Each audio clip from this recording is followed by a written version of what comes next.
Hello students, अभी हम देख रहे हैं 3 equations of motion by the calculus method. उम्मीद है कि आपने जो नॉर्मली क्लास 9th का तरीका होता है ग्राफिकल एंड एनालिटिकल दोनों को रिवाइज किया होगा अच्छे से। जो भी इसके पुराने टॉपिक्स इससे पहले के टॉपिक्स हैं 3 equation of motion by calculus method से जो भी पहले के टॉपिक हैं अभी तक हमने अभी व्हाट्सएप में डिस्कस किया है या इमेजेस के साथ शेयर किया है, तो एक बार उसको रिवाइज कीजिएगा। हो सकता है कि कभी आने वाले वीडियोज़ में हम उसको वापस डिस्कस करें, बट ज़रूरी नहीं है। अगर आपको क्लियर है पूरा अच्छे से गुड, अगर नहीं है तो मुझे बताइएगा। फिलहाल कैलकुलस मेथड, कैलकुलस क्या होता है हम पहले हल्का सा वो देख लेते हैं। Calculus is a mixture of integration and differentiation and साथ में डिफरेंशियल इक्वेशन, बट फिलहाल अभी आपके लिए जो ज़रूरी है वो है इंटीग्रेशन एंड डिफरेंशिएशन। इंटीग्रेशन आपने कर रखा है, डिफरेंशिएशन के भी क्वेश्चन ट्राई किए हैं। मैं एक बार हल्का सा रिवाइज करवा देता हूँ दैट डिफरेंशिएशन में फॉर्मूला होता है if x to the power n का डिफरेंशिएशन है तो n आगे आ जाता है और पावर एक कम हो जाती है। सेम थिंग इंटीग्रेशन में, integration of the x to the power n dx तो पावर एक बढ़ जाती है और अपॉन में पावर सेम वही हो जाती है जो होती है, जो भी उसकी पावर आती है वो पावर नीचे आ जाती है। एक वैसे क्वेश्चन रिमेंबर कीजिएगा, ग्रुप में देखिएगा आपको इसके क्वेश्चन शेयर हुए हैं। Starting with the first derivation. First equation of the motion was v equals to u plus a t. हमें ये करना है v equals to u plus a t. So starting with the definition, अगर आपको याद है that acceleration is defined as the rate of change of velocity. Rate of change of velocity, rate of change of velocity is the a equals to dv by dt। इसे question time किया आपने differentiation के साथ। a equals to dv by dt, जहाँ पे आप time put करते थे इंस्टेंटेनियस एक्सेलरेशन के लिए। स्टार्ट करते हैं। dt का cross multiply, this is a dt equals to dv। साथ ही साथ एक चीज याद रखिएगा दैट dx का जो इंटीग्रेशन होता है इट इज x। कैसे होता है ये? dx का मतलब है x की पावर 0 डॉट dx, क्योंकि यहाँ पे dx के साथ कुछ नहीं है, इट मीन्स 1 है। 1 की जगह लिखा मैंने x की पावर 0। फॉर्मूला होता है कि अगर x की पावर n है तो पावर में एक 1 ऐड हो जाता है, दैट 0 प्लस 1 अपॉन में जो भी पावर है वैसे का वैसे 0 प्लस 1 यू गॉट x। तो याद रखिएगा दैट x की पावर 0 या फिर नॉर्मली dx का इंटीग्रेशन होता है x। इंटीग्रेटिंग बोथ साइड, हम यहाँ पे दोनों साइड इंटीग्रेशन करते हैं। Integrating both sides we get a dt equals to dv। dv का है इंटीग्रेशन, ये dt और dt के आगे इंटीग्रेशन। अगर a भी t के फॉर्म में होता है तो मैं t के आगे भी इंटीग्रेशन लगाता, इस a के आगे भी इंटीग्रेशन लगाता, बट फिलहाल यहाँ पे ये dt है और ये a है, इसलिए हमने dt के आगे खाली इंटीग्रेशन लगाया।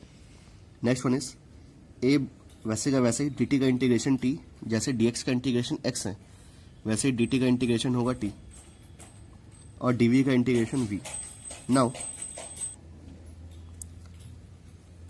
जो इसकी लिमिट्स है टाइम की, यहाँ पर हम इंटीग्रेशन की लिमिट्स भी डालते हैं। जैसे कि टाइम की लिमिट है 0 से t और वेलोसिटी की लिमिट क्या होती है इनिशियल वेलोसिटी से final velocity. So this is 0 to t, this is u to v। जो भी इस इंटीग्रेशन की लिमिट्स का मतलब है this is basically a, t की जगह आपने t पुट किया और t की जगह पे 0 और दोनों के बीच में माइनस। सेम थिंग v की जगह पर v minus u। This is v minus u equals to a t minus 0 is t। u इधर आ गया, this is u plus a t equals to v। ये वाला लाइन आ गया होगा आपको समझ में I think, and this one is also can be easily understandable. अगर आपको दिक्कत है कि आखिर इन लिमिट्स का क्या होता है तो आइए इसका एक क्वेश्चन देख लेते हैं। मैं करता हूँ x टू द पावर 4 का डिफरेंशिएशन dx के रिस्पेक्ट में। लिमिट है यहाँ से 1 से 2, इट मीन्स x की पावर 5 अपॉन 5 इंटीग्रेशन हो गया और लिमिट है 1 से लेके 2। तो पहले आप x की जगह पर 2 पुट करेंगे, जो भी अपर लिमिट है 2 to the power 5 upon 5 minus 1 to the power 5, 1 की पावर 5 अपॉन में 5, 2 की पावर 5 जो भी होता है लिख दीजिए minus 1 upon 5। Solve this you got the answer. Okay, same thing यहाँ भी हमारे पास इंटीग्रेशन पहले आपने किया, पहले अपर लिमिट पुट किया उसके बाद लोअर लिमिट, उस v जो भी वैल्यू है उसके जगह पे। जैसे यहाँ पे x था तो x की जगह पे यहाँ पे t और v है तो t और v की जगह पर।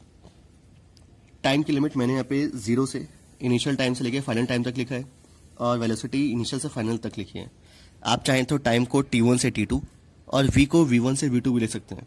It's on you. हल्का सा आंसर अलग टाइप का आएगा बट तब भी वो सही रहेगा। हम कोशिश करते हैं कि जो हमारा आंसर है वो स्टैंडर्ड फॉर्म में है, इसलिए मैंने यहाँ पे 0 से t लिया है और इसको u से v लिया है। इसका जो सेकंड डेरिवेशन है, एक बार इसको ध्यान से देखिएगा दोबारा, repeat the video and check this. Second equation is s equals to ut plus half at square. s equals to ut plus half at square. So हम इसको स्टार्ट कर रहे हैं v से। According to the definition of the velocity, velocity is the rate of change of displacement. Rate of change of displacement, v यहीं पे है, dt का multiply v dt equals to ds। v की जगह पर u plus at dot dt equal to ds। u का multiply dt में, this is u dt plus at into dt, at dt equal to ds। Okay, आपको जिस तरीके से first equation में याद होना चाहिए कि हम स्टार्ट यहाँ से कर रहे हैं, सेकंड में आपको ये ध्यान होना चाहिए कि हम स्टार्ट इस लाइन से कर रहे हैं। नाउ क्रॉसिंग मल्टीप्लाई जब कंप्लीटली dt के फॉर्म में आ जाए, सो इंटीग्रेटिंग बोथ साइड, उसके बाद integrating both sides, we get u dt का इंटीग्रेशन, तो u अलग है और dt का इंटीग्रेशन, प्लस यहाँ पर a अलग हो जाएगा, t और ये भी t के रिस्पेक्ट में है, इसलिए t आएगा इंटीग्रेशन के अंदर, इक्वल टू ds का इंटीग्रेशन। ds को आप ले सकते हैं s से s, 0 से s तक, जिससे मैं 0 से s तक ले रहा हूँ।